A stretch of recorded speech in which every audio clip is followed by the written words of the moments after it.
Da oči ima Hirošima, plakala bi vjekovima. Djeca nisu znala ništa, djeca nisu bila kriva. Nikad više crne kiše, nikad više avioni. Pogledajte svoju djecu, mi smo isti kao oni.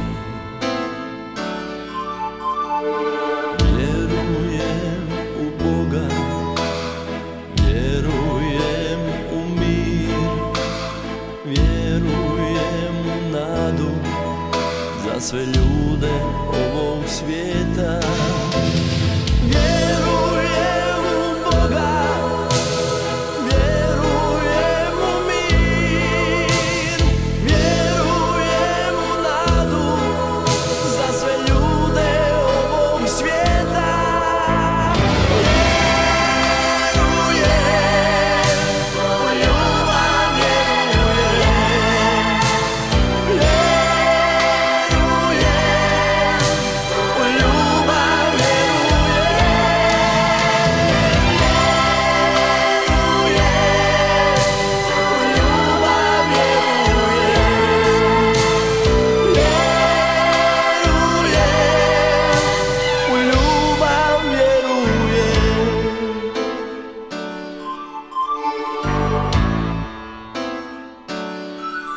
Mi smo djeca ovog svijeta, mi ga nismo stvorili, zato niko nema pravo plavo nebo dirati.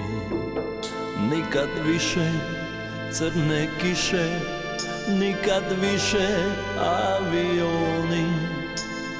Pogledajte svoju djecu, mi smo isti kao oni.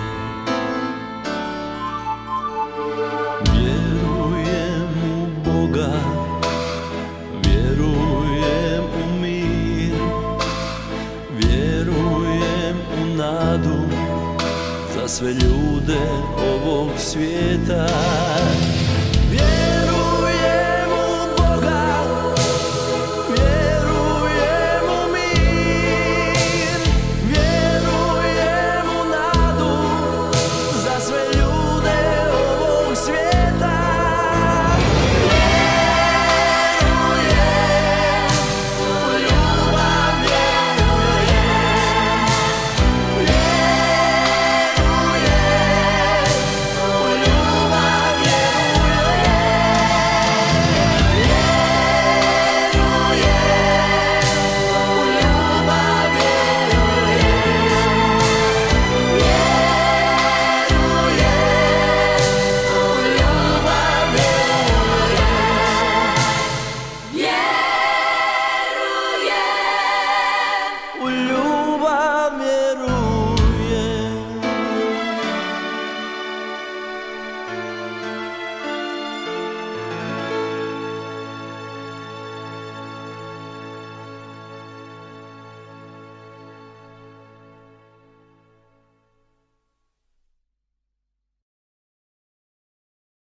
Nimitz looked at the bright side. He says the Japanese just blew it. They didn't get our oil, and they didn't get our yards. 70 years ago, Japan was preparing to declare war on the United States. Training for the attack started in the spring of 1941 under the command of Admiral Chuichi Nagumo. Nagumo's fleet included all 6 carriers in the Japanese Navy, 24 other vessels, and a separate group of submarines to sink American warships that escaped the carrier strike force. Sunday morning in Honolulu was for sleeping in, making pancakes, and going to church. People living on the island of Oahu paid little attention to the hum of planes in the distance, believing they were part of an Army or Navy drill. 130 vessels of the U.S. Pacific Fleet were parked at their moorings, except the Pacific Fleet's 3 aircraft carriers. The Japanese strike force took up position 230 miles north of Oahu. Early December 7th, there were men at their posts on base manning the watch. At 6:40 a.m., the destroyer USS Ward identified the conning tower of a Japanese submarine off the coast of Pearl Harbor.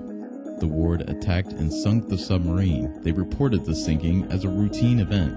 Also, before 7 a.m., the Opana Point radar station detected a large flight of aircraft approaching the island from the north. They thought the aircraft were a flight of B-17s coming from the mainland. The first wave of the Japanese carrier strike force had 183 aircraft.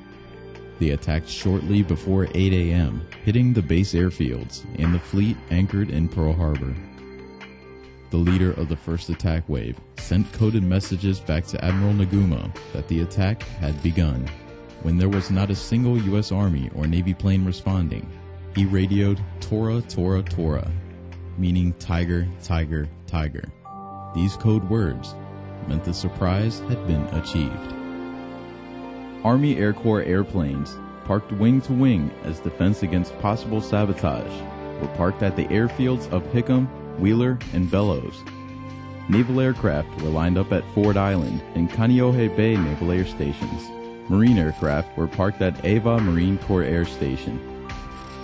The airfields were hit hard, destroying the aircraft before they could rise to intercept the Japanese. Hundreds of planes were destroyed on the ground, and hundreds of men were killed or wounded. The primary targets were the more than 100 ships anchored in Pearl Harbor, including the 8 battleships.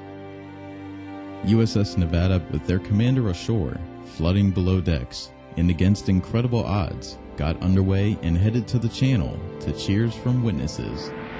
The ship survived 3 bomb hits and kept moving, but the possibility of blocking the channel forced her courageous crew to beach the ship.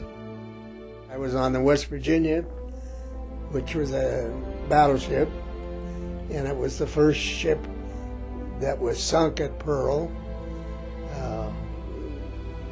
Many of the battleships were in the harbor, and half of them got sunk and half of them didn't, but I was on the first one down. USS West Virginia took 6 aerial torpedoes and then sunk into Pearl Harbor. USS Oklahoma, hit by 9 torpedoes, capsized in less than 12 minutes. Couldn't see a thing. It was black, black, black, dark, dark. And so I just tried to, there were bodies floating all around me. And then I saw a light. Hundreds of men were trapped below decks. Some were trapped for more than 25 hours and rescued. 429 lost their lives. We were down about 50 feet deep in the depths of Pearl Harbor. I swam and swam and swam, and finally got to the surface, and there was burning fuel oil all around me. At about 8:10 a.m., an armor-piercing bomb hit USS Arizona's forward ammunition magazine. The explosion and fire instantly killed over 1,000 crewmen. The repair ship USS Vestal was moored to Arizona. The explosion and fireball burst 500 feet in the air, blew men off nearby ships, and snuffed out the flames on the Vestal, saving the repair ship. A second wave of 170 Japanese planes arrived at 8:40 a.m. and was met with gunfire. The strike force continued to pound the airfields, Battleship Row, and the shipyards.